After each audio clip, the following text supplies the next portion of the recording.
Frank Giavello with Awards Daily. I'm here with Oscar winner Olivia Colman and Oscar nominee Jessie Buckley, who are the leads in this hilarious new film, Wicked Little Letters. Hello, ladies. I love the movie so much. Yay! Hello, thank you. Great You are intro. most welcome. So the movie set a century ago. Was it fun to play the period? Oh, yeah. yes. It was fun to play it and fuck it up a little bit. Yeah. You know what I mean? Yeah, the perception of, I think, British period dramas and then to subvert that, but all true. So potentially all of our British period dramas have been untrue because this is a genuinely true story. Yeah, it's crazy that it's based on a true story. Yeah. Can you both speak a little bit about how you became involved and what drew you to want to play your respective characters?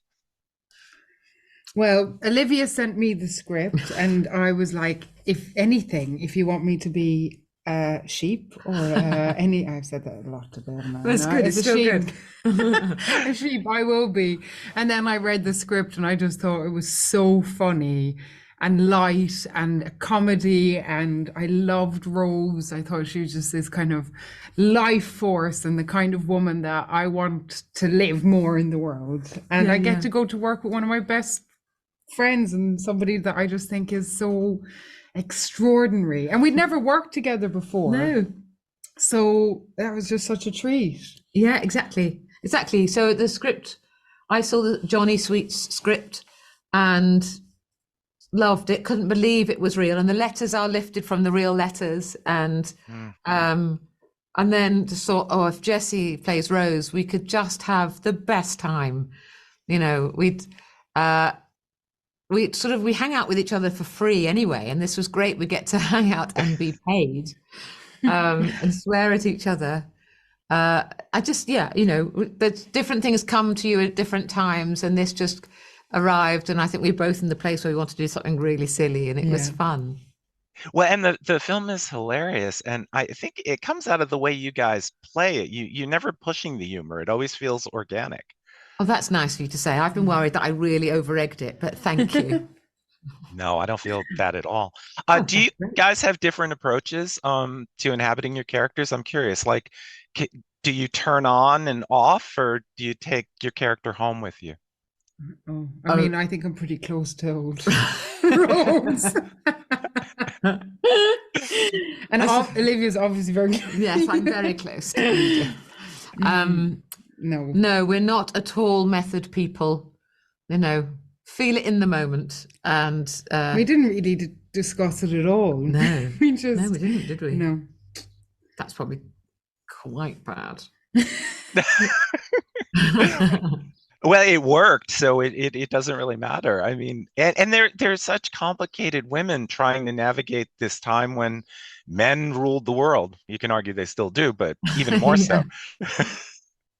Yeah, exactly. And that was one of the interesting things, you know, how these women navigated extraordinary oppression of not being allowed to be themselves. The female police officer, and that was true. It wasn't just said to be funny, but women police officers weren't allowed to be married and have children because they couldn't possibly have concentrated on their job, which is hilarious.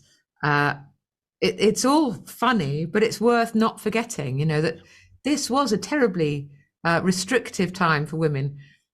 Women are still, you know, massively underpaid compared to their male counterparts. You know, there's still an awful lot, and we're talking in countries where we are really, really lucky compared to, you know, other parts of the world where women are suffering even more than we did back in the 20s. You know, it's unacceptable in 2024. But it's always interesting to revisit what it used to be like, what it's like now, you know, have a chat after the film, compare and contrast and talk about it. But I love it that they were swearing as much as we are back then. Oh my God! But Jessie, you're really wild, Rose, in this one. Sorry, I had to. I've never made that connection. She reminded me of girls I went to high school with. I have to tell you. Great! I love the sound of those girls. Yeah. Who are they? Can they come to London? They'd have a blast with you, I'm sure. Yeah.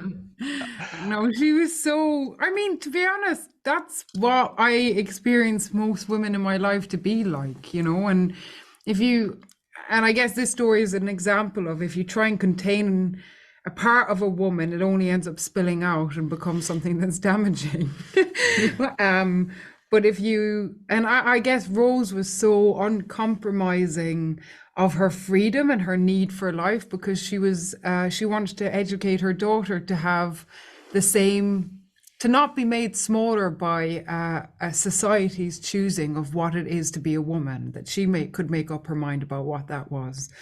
And I thought the strength and courage and just undeniable pleasure of that in a person was so it gave me, I learned so much from her, and it gave me such a life force, and it really was just fun. And I want more of that. I want more of those kind of women. Like, don't, try and put us into a box, because we're more brilliant and more autonomous than you give us credit for. That's just maybe a bit of a non sequitur, not totally, but when you showed me Miley Cyrus, the little video of her winning her singing flowers and then going, we and love then I you, remembered, Miley. I just want my first Grammy, and just go, yes, and 100% herself, Yeah. like enjoying herself, like she was so glorious. Yeah. I am obsessed with that Grammy moment. I've been playing it over and over Me again. It's so too. funny that you bring it up. Oh, No, so we love cool. it. We love it. Yeah, She's because like a very successful version of Rose. and like you said, she's her authentic self. And I think Yeah. both of you are too. And that's why you're able to play these eclectic roles. Thank you. I hope so. Yeah. And it's interesting because Olivia, Edith is under the thumb of her father. That could not have been easy to play. No, but fun to play. It's always fun knowing, because I knew where she was going to get to eventually. I knew what she was going to say to him eventually. It's always interesting to play all sorts of different types of women in all sorts of different types of situations. It's more interesting to play something different each time. I mean, I have enormous respect for actors who can play the same character over and over again for a long run of something. I'm not as good at sustaining interest. I need to move around, and so playing Edith was so much fun. And it's hard to explain it, but if you're playing someone when they're feeling sad, it's also quite fun to play it, to try and do it justice to, our job is really fun. And some people find it quite serious and take it maybe too seriously. I think take your job seriously, but not yourself. And some people are a little bit over-egged a bit, I think. Yeah. Maybe. Well, it's also difficult to make a film like this where there is tremendous sympathy for both women. You really do pull that off. I saw it a second time last night with my husband, and I was in tears at the end. Yeah, I was like, I felt for both of them, and it's not easy to do that with. I don't want to give anything away, but Well, they're real pulsing hearts. We all know these women. They're like our mothers and our sisters and the person who we pass on the street every day, or like, we're like full people and have humor and sadness and dreams and desires and all the stuff in it. And when that's always your hope, is you'll make something human, that those people will step away and feel like they're reflected in some way, or they recognize something in themselves up on the screen. Yeah. And if it means people come out of there feeling really mischievous and that they want to curse to everything on the way home, then that's great. But also if it touches their heart, that's also... And that's beautiful, it touched you. And if you've ever had any part of your life where you've had to hide or felt restricted, then you would understand, that humanity completely. very much so. And it's so empowering without giving the ending away. It's such an empowering film. Great. Yeah, good, because you want to go out and go, I will not be held back. Yeah, Yes. Oh, good. Olivia, I had a question for you about your Oscar speech because it's one of the greatest Oscar moments ever. It Oh, just wow. is. You started to tell a story about when you used to work as a cleaner and you saw the clock countdown and you stopped. Can you tell us where you were going with that Oh my story? Do you God, recall? I don't know. I presume, obviously, that whole sort of year is a blur to me. Sorry, I didn't mean to put you on the spot. No, I presume I was going to say, I can't believe this is happening. I worked for a long time as a cleaner. It was a really good one. I'm better at cleaning other people's houses than my own. It's so weird to think you start in one place, you have your dreams, and you end up standing on the stage there doing an Oscar speech. Just bonkers. And we went together that year. Oh, I know. To the year of the lost daughter behind you.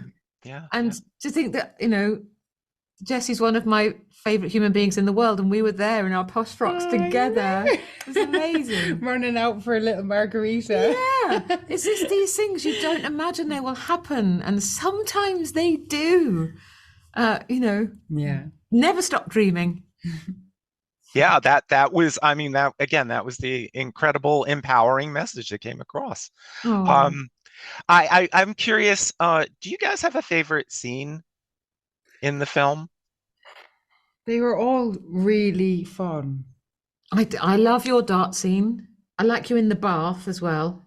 I liked one week with the toilet brush. Oh, the loo brush With bit. the loo brush, and then I actually got the runs. Oh.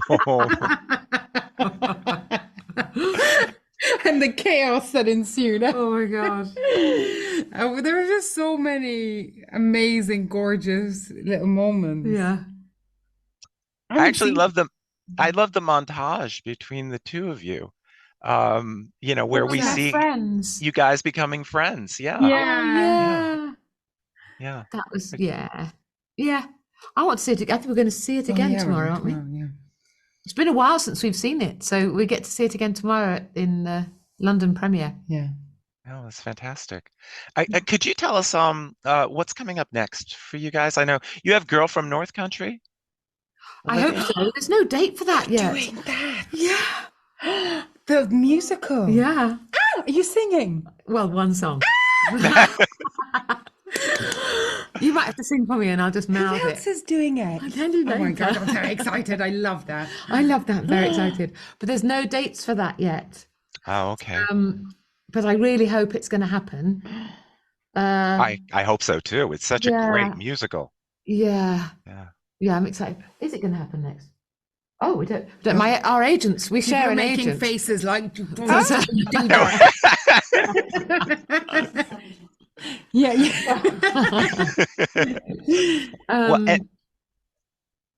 For me, I'm going to do a Sophie Hyde film next called Jimpa, and I'm trying to desperately learn an Adelaide accent at the moment.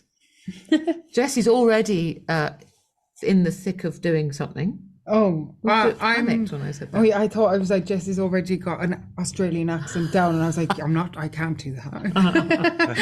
I'm prepping to do The Bride with Maggie Gyllenhaal at the moment. So that's good fun. And then I'm doing Hamnet, not Hamlet, Hamnet, with Paul Mescal and Chloe Zhao at the end of the year. So. Oh my God. Amazing. Well, I want to say you guys are magic on screen. Jessie, I'm sad you're not coming here to New York with Cabaret. I've got to tell you, because I was wanting to see you, but I'll suffer through the YouTube clips instead. But thank you guys. I think the movie's a gift, and I just think you're both tremendous. So thank you so much. Get better. Thank you. Bye-bye. Oh, take care. Bye. Bye-bye. Bye.